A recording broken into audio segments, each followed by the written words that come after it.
cordial saludo a todos mis estudiantes del Colegio Humanista. Mil bendiciones. En el día de hoy vamos a hablar de la curación del sufrimiento. Una de estas aparece en la primera exposición de Silo, el 4 de mayo de 1969, en Punta de Vacas, Mendoza, Argentina. En ella se pretende informar sobre las circunstancias que rodearon a este acto público, en el cual Silo sentó las bases de su pensamiento. La dictadura militar de Argentina había prohibido la realización de todo acto público en las ciudades. Por consiguiente, se eligió un paraje desolado conocido como Punta de Vacas, en los límites de Chile y Argentina. Desde muy temprano, las autoridades controlaron las rutas de acceso, se distinguían nidos de ametralladoras, vehículos militares y hombres armados. Para acceder era necesario exhibir documentos y documentos personales, lo que creó algunos conflictos con la prensa internacional. El magnífico escenario de Montes Nevados, Silo comenzó su locución ante el auditorio de 200 personas. El día era frío y soleado. Alrededor de las 12 a.m. todo había concluido. Esta es la primera intervención pública de Silo, en un envoltorio más o menos poético, donde se explica que el conocimiento más importante para la vida es la real sabiduría. No coincide con el conocimiento de libros, de leyes universales, entre otros, sino que es una cuestión de experiencia personal íntima, pues el conocimiento más importante para la vida está referido en la comprensión del sufrimiento y de la superación.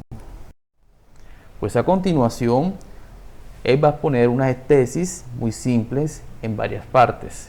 Primero, pues se comienza por distinguir entre el dolor físico y sus derivados, sosteniendo que se puede retroceder gracias al avance de la ciencia y de la justicia, a diferencia del sufrimiento mental que no se puede ser eliminado por ellas. Se sufre por tres vías, entre esas encontramos la percepción, la del recuerdo y la de la imaginación. El sufrimiento delata el estado de la violencia tiene por raíz el deseo. El deseo tiene distintos grados y formas. Atendiendo a esto, se puede progresar. El deseo, motivado por la violencia, que nos queda en el interior de la persona, si no contamina al medio de relación. Se observan distintas formas de violencia, no solamente la primaria, que es la violencia física, pues es necesario contar con una conducta simple que oriente la vida, que aprendamos a llevar la paz, la alegría y sobre todo la esperanza. En conclusión, la ciencia y la justicia son necesarias para vencer el dolor en el género humano. La superación del deseo primitivo es imprescriptible para vencer el sufrimiento mental. Si has venido a escuchar a un hombre a quien se supone que transmite la sabiduría, has equivocado el camino, porque la real sabiduría no se transmite por medio de libros ni arengas. La real sabiduría está en el fondo de tu conciencia, mi querido estudiante, como el amor verdadero en el fondo de tu corazón. Si has venido empujado por calumniadores y los hipócritas al escuchar a este hombre, a fin de que escuchas y te sirva luego como argumento en contra de él, has equivocado el camino, porque este hombre no está aquí para pedirte nada y para usarte, porque no te necesita.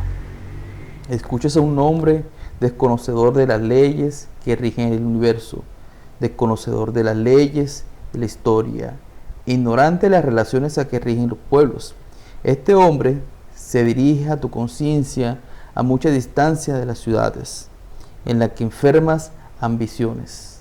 Allí en las ciudades, donde cada día es un afán, truncado por la muerte, donde el amor sucede el odio, donde el perdón sucede la venganza. Allí, en las ciudades de los hombres ricos y pobres, allí, en lo inmenso campo de los hombres, se han posado en su manto de sufrimiento y de tristeza. Sufres cuando el dolor muerde tu cuerpo, sufres cuando el hambre se apodera de tu cuerpo, pero no solo sufres por el dolor inmediato de tu cuerpo, porque porque el hambre de tu cuerpo sufre también por las consecuencias de tu enfermedad en tu cuerpo. Debes distinguir dos tipos de sufrimiento. Hay un sufrimiento que se produce a tu merced, que es la enfermedad. Y ese sufrimiento puede retroceder gracias a los avances de la ciencia médica o de la ciencia. Así como el hambre puede retroceder gracias al imperio de la justicia. Hay otro tipo de sufrimiento que no depende de la enfermedad de tu cuerpo, sino que deriva de ella. Y estás impedido si puedes ver o si no oyes. Sufres porque aunque estés sufriendo derive del cuerpo, las enfermedades de tu cuerpo, tal sufrimiento es de tu mente. Hay un tipo de sufrimiento que puede retroceder frente al avance de la ciencia, ni frente al avance de la justicia. Este tipo de sufrimiento es el que estrictamente de tu mente retrocede frente a la fe, frente a la alegría de vivir, frente al amor. Debemos saber que el sufrimiento está siempre basado en la violencia, que hay una propia conciencia. Sufres porque temes perder lo que tienes, o por lo que ya has perdido, o por lo que desesperas alcanzar. Sufres porque no tienes o porque sientes temor en general. He ahí grandes enemigos del hombre: el temor a la enfermedad, el temor a la pobreza, el temor a la muerte, el temor a la soledad. Todos estos sufrimientos propios de tu mente, mi querido amigo. Todos ellos delatan la violencia interna, la violencia que hay en tu mente. Fíjate que esa violencia siempre deriva del deseo, más cuando el hombre son más sus deseos, son más groseros. Quisiera proponer una historia que sucedió hace mucho tiempo. Existió un viajero que tuvo que hacer una larga travesía, entonces ató a su animal a un carro y emprendió una larga marcha hacia un largo destino. Y con él limitó un fijo tiempo. Al animal lo llamó necesidad, al carro deseo, y una rueda la llamó placer y la otra dolor. Así pues, el viajero llevaba su carro a la derecha e izquierda, pero siempre hacia su destino. Cuando velozmente andaba el carro, más rápido se movía la rueda del placer y el dolor conectada como estaban por el mismo eje. Y transportando como estaba el carro del deseo, como el viaje es muy largo, nuestro viajero se aburría. Decidió entonces decorarlo, ornamentarlo con muchas bellezas, y así lo fue haciendo. Quedó lujoso, pero cuanto más me embelleció o lujo tenía el carro del deseo, más pesado se hizo para la necesidad, tal manera que en las curvas y en las cuestas empinadas el pobre animal desfallecía, no pudiendo arrastrar el carro del deseo en los caminos arenosos de las ruedas del placer y del sufrimiento que se incrustaban en el piso. Así, desesperado un día el viajero, porque era muy largo el camino y estaba muy lejos de su destino, decidió meditar sobre el problema esa noche. Y al hacerlo, escuchó un relincho de su viejo amigo, comprendió el mensaje y a la mañana siguiente desbarató la ornamentación del carro, es decir, le quitó los lujos. Lo alivió de sus pesos y muy temprano llevó al trote el animal avanzando hacia su destino. No obstante, había perdido un tiempo que ya era irrecuperable. A la noche siguiente volvió a meditar, comprendiendo por un nuevo aviso de un amigo que tenía ahora que acometer una tarea doblemente fácil, porque significaba su desprendimiento. Muy de madrugada sacrificó el carro del deseo.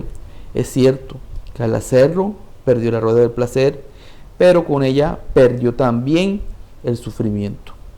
Montó el animal de la necesidad y sobre sus lomos y comenzó al galope por las verdes praderas hasta llegar a su destino. Fíjate cómo el deseo puede arrinconarte. Hay deseos de distinta calidad, hay deseos más groseros y hay deseos más elevados. El deseo supera el deseo. purifica el deseo y habrá seguramente que sacrificar la rueda del placer, pero también la rueda del sufrimiento. La violencia en el hombre es movida por los deseos.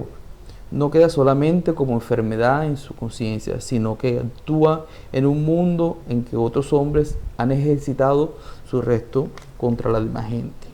No creas que hablo de violencia, refiriéndome a la violencia como un hecho armado de la guerra, en donde hay hombres que destrozan a otros hombres. Eso es una forma de violencia física. Hay una violencia económica. La violencia económica es aquella que te hace explotar a otro. La violencia económica es la que se da cuenta cuando le robas a otro, cuando ya no eres hermano de otro, sino que eres un ave de rapiña para tu hermano. Hay además una violencia racial. ¿Crees que no ejercitas la violencia cuando persigues? Cuando de otra manera huyes o destrozas otra raza. ¿Crees que ejerce violencia cuando difamas por ser una raza diferente a la tuya? Hay violencia religiosa.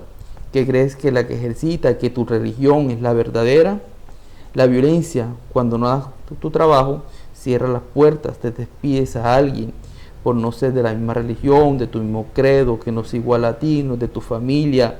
Hay gente que te quiere, hay gente que no te quiere porque no es de tu misma religión, de tu misma casta.